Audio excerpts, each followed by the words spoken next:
प्रसारित करीत आहोत. लेखक नाटककार प्राध्यापक रमेश कोटस्थानी लिखित खुळा पाऊस या पुस्तकाचं क्रमशः वाचन. आज आपण ऐकणार आहोत प्रकरण घरात हसरे तारे. वाचक स्वर अनुराधा कुलकर्णी मटकरी यांचा. निर्माता जयंत ठोंबरे.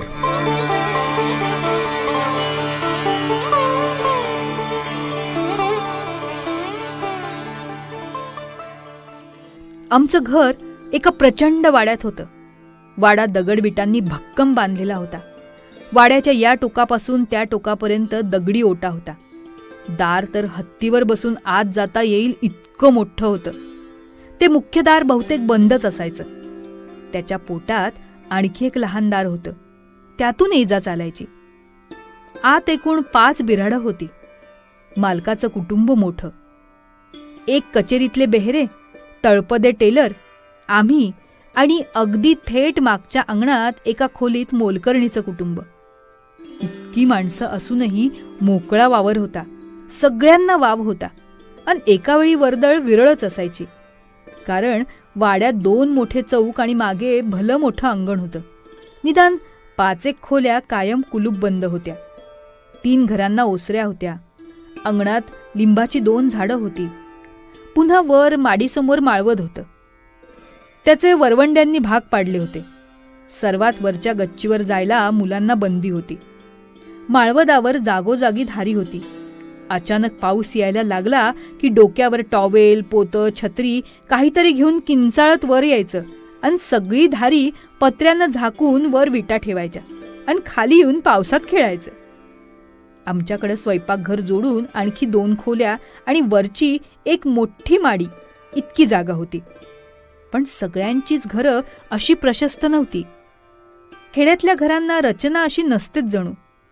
तिथल्या जगण्यासारखीच घरंही विस्कळीत. केवळ गरीब गरजेतून किंवा पैशाच्या माजातून काहीतरी व्यवस्था व्हायची. एखाद्या घरात प्रचंड ओल आणि अंधार, तर काही घरं तर अर्धी पडलेली असायची. रस्त्यानं मैदानातून जाताना सुद्धा खूप वेडीवाकडी वळणं. बरेच रस्ते पडक्या वाड्यात शिरून मग बाहेर पडत. आमच्या वाड्यात सगळ्यांनाच ठराविक जागा होत्या.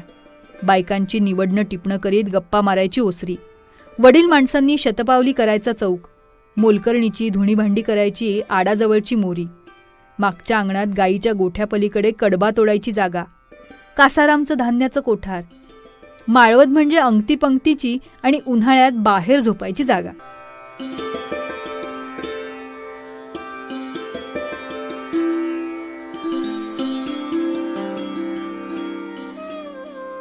सकाळी जाग यायची ती चौकातल्या फरशीवर गाईच्या खुरांचा टॉकटॉक आवाज झाल्यानं. कासाराम तिला चरायला घेऊन जायचा. चौकात काही वाळवण असलं की गाय हमखास थांबायची. पण कासाराम तिला चपळाईनं बाहेर काढायचा. त्याचं भरड्या आवाजातलं खेकसणं ऐकलं की कळायचं सकाळ झाली.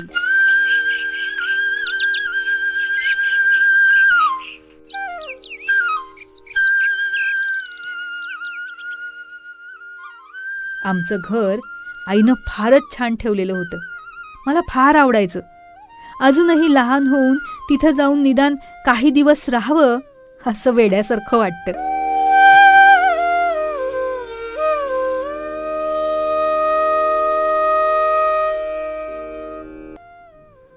पण सगळीच घरं तशी नव्हती.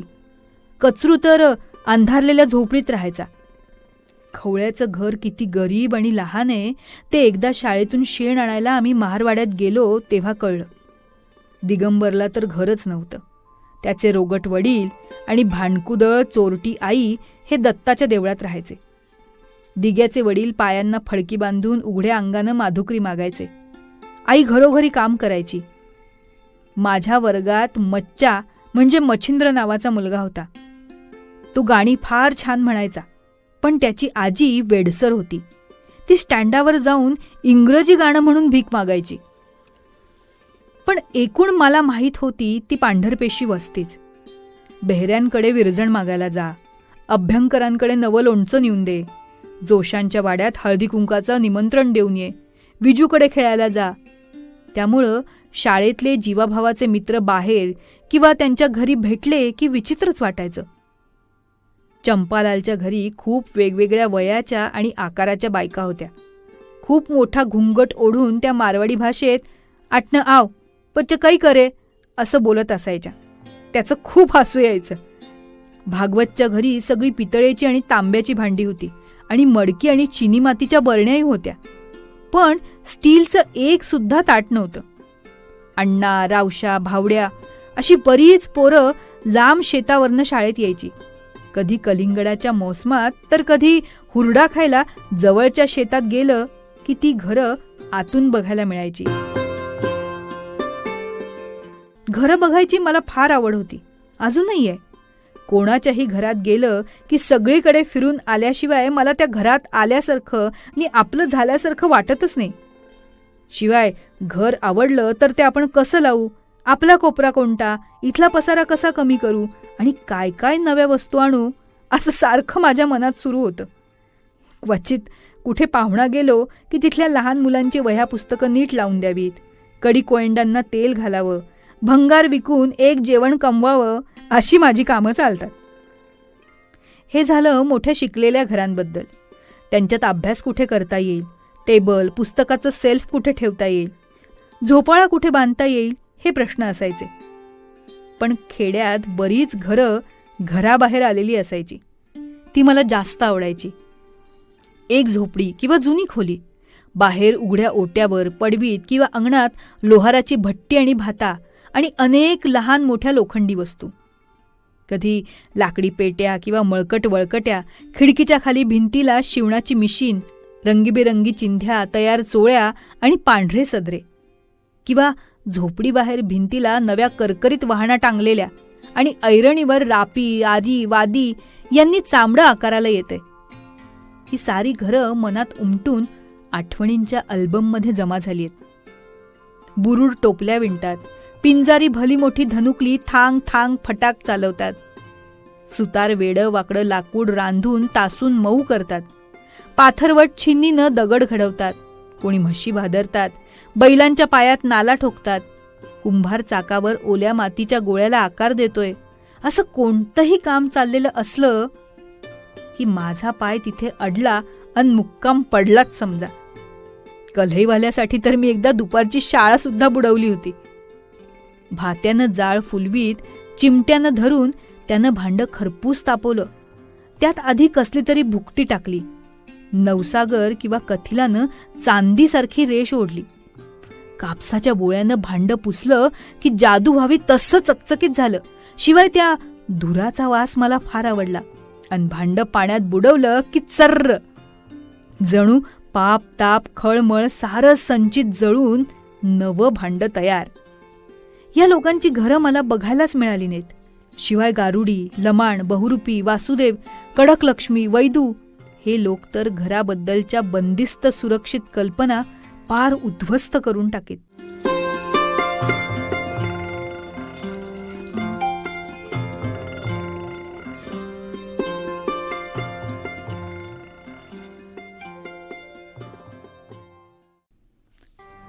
खुदाच्या घरी मी एकदाच गेलो होतो, शाळेतून परस्पर. त्याच्या घरात नीट बसायला पण जागा नव्हती, तर खेळणार काय? आणि त्याची आई चुलीपुढे बसून सारख्या कोणाला तरी शिव्या देत होती. मध्येच पिठाचा हात कपाळावर मारून पोरांना देख देख कैसा दुश्मन है, अबे ओ जानवर, असं म्हणत होती. धूर दाटलेल्या त्या घरात खुदाची मोठी गोरीपान बहीण आईच्या शिव्या निमूटपणे ऐकत भराभर कामं करीत होती. 2-1 भावंड रडत होती. खुदा दप्तर ठेवून लगेच बाहेर आला. हातपाय धुणं, काहीतरी खाणं हे काहीच नाही. टोपी सुद्धा न काढता मला अपराधी सुरात म्हणाला, चल वा जाएंगे. अनंताच्या घरीही तसंच. एवढा मोठा वाडा असून त्याचे वडील कायम संतापलेले. मुलांचा खेळ मोडायचा आणि त्यांना मारायचं तेवढं माहीत. त्यामुळे जागा असून त्यांच्या वाड्यात कधी जावंसं आणि खेळावंसं वाटत नव्हतं.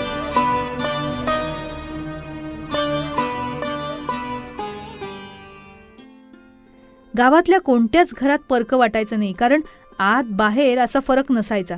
घरं जमिनीपासून फार वर उचललेली नव्हती किंवा एकदम वेगळीही नव्हती. दगड, माती, गवत, कडबा, बाभळीच्या फांद्या घेऊन घरं त्यांची कुंपणं आकाराला यायची. गोठ्यातल्या शेणानं सारवली जायची, शेतातल्या मातीनं लिंपली जायची, फुलापानांच्या तोरणांनी सजायची आणि खूप दारं, खिडक्या, अंगण, चौक यामुळं घरातूनही इतर खुली घरं दिसायचीच. म्हणून लहान मोठी सगळीच घरं आपली वाटायची. मोठा वाडा म्हटला की मागे आड एक झाड असणारच आणि निदान एक तरी गाय असणार. त्यातल्या त्यात त्या केतकरांच्या घरी जरा वेगळं वाटायचं. नवरा बायको दोघंच आणि नुकतेच इथे बदलून आलेले. त्यांच्या स्वच्छ बैठकीत खुर्च्या टेबलांना कव्हरं आणि भिंतीवर फोटो आणि फ्रेमी, त्यात कापूस आणि चांदीचे चकमक मणी यांचा ससा, एक तोंडात बोट घातलेलं मूल यांच्या फ्रेमी आणि त्या दोघांच्या लग्नातला फोटो. त्या घरात गेलं की खुर्चीवर अवघडून बसायचं. मग काकू खायला देतील ते अंगावर कण सांडू न देता खायचं. आपण खात असतानाच काकू खाली पडलेले कण लगेच उचलून घेत आणि नाकातल्या नाकात शुद्ध बोलत. त्यांच्याकडे रेडिओ पण होता, आमच्याकडे नव्हता. मी त्यांच्याकडून आलो की निरोप त्यांच्याच आवाजाची नक्कल करीत सांगायचो. पण आणखी एक घर होतं ज्याची जबरदस्त भीती वाटायची. मागे त्या घरात एक बाई जळून मेली होती आणि 300 वर्षाचा काकाकुवा होता. त्या प्रचंड वाड्यात एक आई आणि 2 वेडे भाऊ राहायचे. बाहेर एकच भाऊ दिसायचा. काळे पांढरे केस, मिशा, दाढी यांनी त्याचा चेहरा खोल जाऊन फक्त डोळ्यांमध्ये दडलेला होता.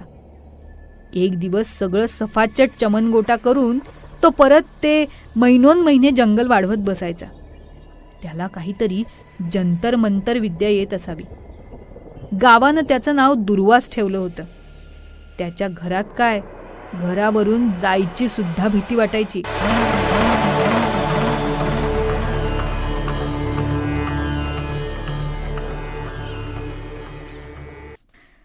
घरांच्या आकार प्रकारांचा माणसाच्या वाढीवर जबरदस्त परिणाम होत असावा.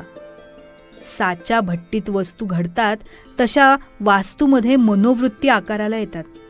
निदान घरं आणि वाहतुकीची साधनं या बाबतीत गरीब देशांमध्ये साम्यवाद असलाच पाहिजे.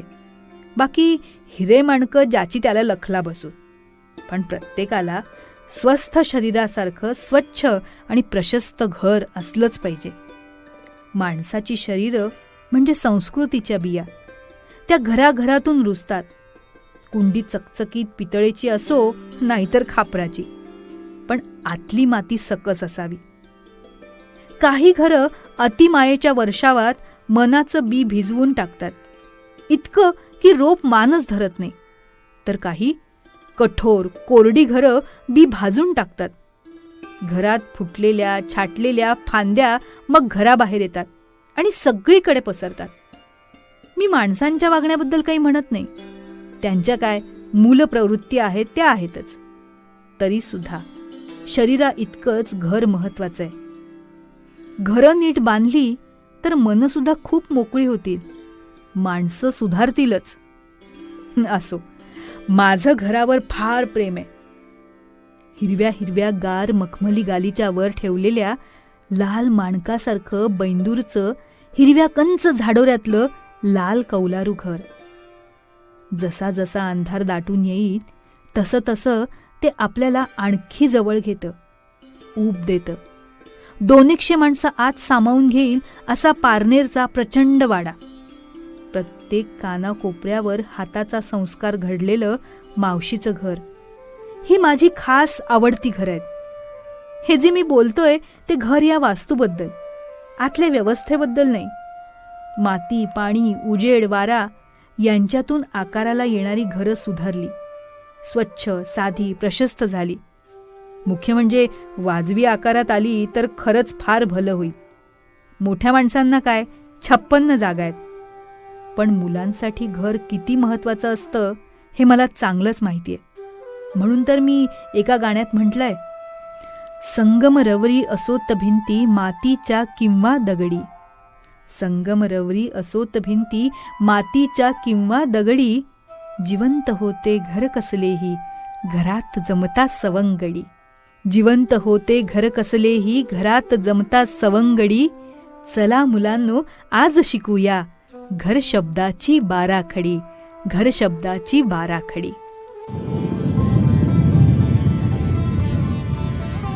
लेखक नाटककार प्राध्यापक रमेश कोटस्थानी लिखित खुळा पाऊस या पुस्तकाचे क्रमशः वाचन आपण ऐकतोय. आज आपण ऐकलं खुळा पाऊस या पुस्तकातलं घरात हसरे तारे हे प्रकरण. वाचक स्वर होता अनुराधा कुलकर्णी मटकरी यांचा. निर्माता जयंत ठोंबरे.